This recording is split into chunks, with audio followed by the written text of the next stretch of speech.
Jadi ini hitung-hitungan ini detail, kita akan lihat bagaimana satu persatu jalannya pertandingan ke depan, khususnya Indonesia ya kan, yang sekarang ada di peringkat ke-6. Klasemen grup C kualifikasi Piala Dunia zona Asia. Tanggal 19 November, timnas Indonesia akan menghadapi Arab Saudi, Indonesia tuan rumah. Kemudian tanggal 20 Maret 2025 tahun depan, Indonesia akan bertandang ke Australia 20 Maret. Dan kita harap Indonesia mencuri poin di Australia. Ya, mudah-mudahan bisa dapat imbang ya. Kemudian 25 Maret Indonesia akan menjadi tuan rumah bagi Bahrain 25 Maret 2025. Kemudian 5 Juni 2025 Indonesia kembali akan menjadi tuan rumah menghadapi Cina. Jadi menghadapi Bahrain dan menghadapi Cina ini menurut saya ini Assalamualaikum, jumpa lagi di channel Bangun Bola. Apa kabar friend hari ini? Hari ini Minggu siang di Indonesia. Insya Allah semua yang menonton video ini, semua yang menemukan video ini, saya doakan diberikan kesehatan ya friend. Terima kasih yang telah subscribe dan setia kepada channel Bangun Bola, sebuah channel baru yang insya Allah akan memberikan informasi update insya Allah tentang sepak bola, tentang kualifikasi Piala Dunia, tentang timnas Indonesia, dan tentang hal-hal yang berbau bola ya. Jadi hari Minggu siang ini saya akan membuat konten atau membahas tentang ya, kita sudah lupakan saja pertandingan melawan Jepang. Saya tidak akan membuat konten tentang pertandingan melawan Jepang ya kan. Dan juga tidak juga tentang misteri Detroitnya Eliano ya kan, karena itu sudah dibahas di channel-channel sebelah ya kan.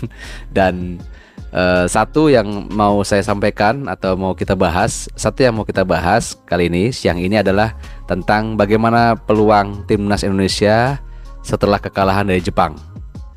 Jadi ini hitung-hitungan ini detail, kita akan lihat bagaimana satu persatu jalannya pertandingan ke depan, khususnya Indonesia ya kan, yang sekarang ada di peringkat ke-6.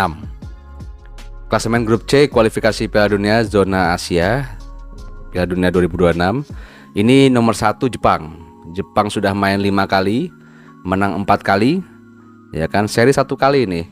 Seri 1 kali dengan Australia ya, dan dia mengumpulkan nilai 13. Yang kedua Australia main 5 kali sudah, menangnya 1 kali. Australia menang 1 kali aja friend. Kemudian poinnya 6, itu nomor 2 Australia. Nomor 3 Arab Saudi main 5 kali juga, menang 1 kali aja, poinnya 6. Yang keempat Cina ini sudah naik ya peringkatnya ya, karena kemarin Cina ini menang lawan Bahrain, dia naik ke posisi keempat, main 5 kali, menang 2 kali, nilainya 6. Kemudian yang kelima Bahrain, main 5 kali, menang sekali, poinnya 5.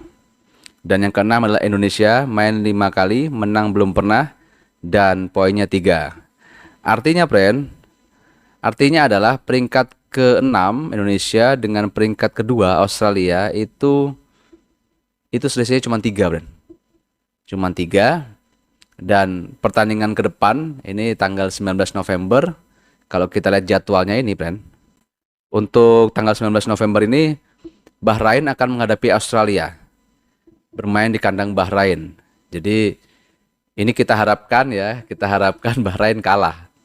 Kalau Bahrain kalah berarti poinnya masih 5 ya kan. Kemudian Cina melawan Jepang ini kalau bisa Cina kalah supaya posisinya tetap 6 ya.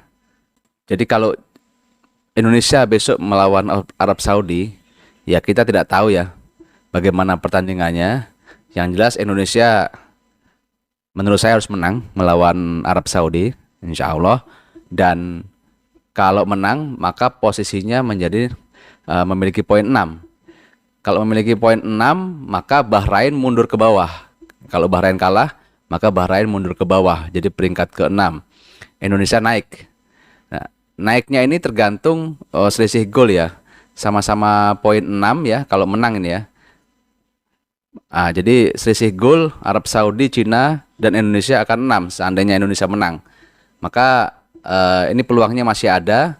Bahkan dengan Australia, jika Australia menang, Australia 9 ya. Jadi mungkin Indonesia harus memaksimalkan pertandingan melawan Arab Saudi ya, supaya terjaga asa itu, harapan itu masih ada. Karena kalau kalah dengan Arab Saudi besok, maka hitung-hitungannya makin rumit, Bren. Makin rumit dan peluangnya makin berat. Ya, jadi Indonesia, sebagai informasi, Indonesia ini masih ada 5 pertandingan. Jadi kita lihat ya, Bren, jadwal untuk Indonesia, kelima-lima jadwal tersebut kita lihat ya. Tanggal 19 November, Timnas Indonesia akan menghadapi Arab Saudi, Indonesia tuan rumah. Kemudian tanggal 20 Maret 2025 tahun depan, Indonesia akan bertandang ke Australia, 20 Maret. Dan kita harap Indonesia mencuri poin di Australia.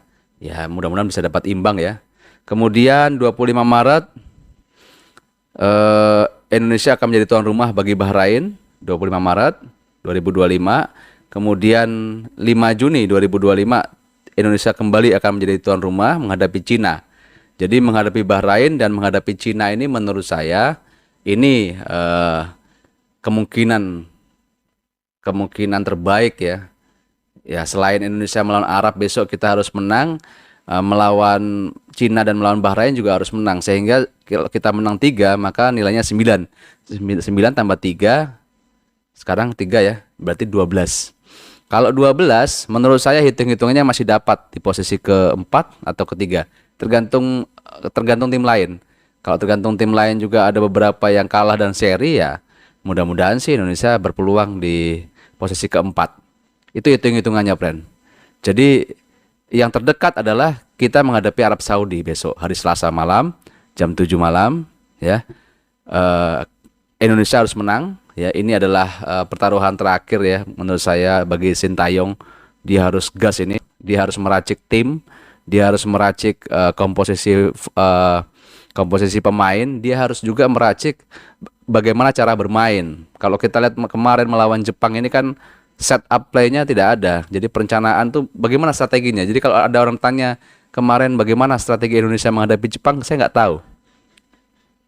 Saya betul-betul nggak tahu bagaimana skenario permainan Indonesia kemarin tuh ya. Ya saya nggak tahu bagaimana dia mau direct pass ya, direct pass ke depan atau setup play, maksudnya merancang serangan yang bagus. Kalau dilihat kemarin itu setup play atau permainan dari susunan serangan yang direncanakan itu nampaknya hanya 1 atau 2 itu. Jadi sedikit sekali. Jadi kalau ditanya bagaimana strategi kemarin tuh saya nggak bisa paham juga. Bagaimana strategi Sintayong kemarin tuh saya kurang paham. Ya kan, memang di satu sisi ada kendala Jepang yang bermain sangat bagus. Tapi itu bukan alasan menurut saya. Menurut saya Indonesia harus punya permainan yang bagus lagi ke depan, ya kan. Setup play-nya harus ditingkatkan dan kalau masalah striker ya kita sementara belum ada striker ya, nanti kita coba cari striker ya kan. Ya, yang jelas kita manfaatkan yang ada. Kita punya pemain-pemain hebat dan bagaimana ya? Saya sudah sering sampaikan kepada STY via video saya ini bahwa saya ingin melihat Elneny main, dan ternyata sudah 2 kali ini dia tidak masuk squad. Melawan Cina dan melawan Jepang kemarin tidak masuk squad. Harus bertanggung jawab ya, harus membentuk tim. Ya, ini bebannya berat memang, saya tahu. Ini adalah hak prerogatif Sintayong memang. Tapi kita dukunglah Sintayong, ya kan. Memang kita juga kritik. Saya selalu kritik Sintayong di video ini, juga selalu memberikan support kepada Sintayong. Jadi ya ini fair ya. Yang bagus kita bilang bagus, yang jelek kita bilang jelek, ya kan. Mungkin itu. Bagaimana menurut teman-teman, menurut pemirsa Bangun Bola, peluang Indonesia melawan Arab Saudi nanti bagaimana? Tolong di komen ya, tolong di share. Dan kalau hitung-hitungannya kita masih bisa lolos insya Allah di peringkat keempat. Jadi sebagai gambaran singkat, lolos Piala Dunia itu peringkat 1 dan peringkat 2 di grup ini itu otomatis lolos. Kemudian 3-4 itu nanti akan maju ke putaran keempat, dan di sana akan dibagi 2 grup. Juara grup akan lolos ke Piala Dunia.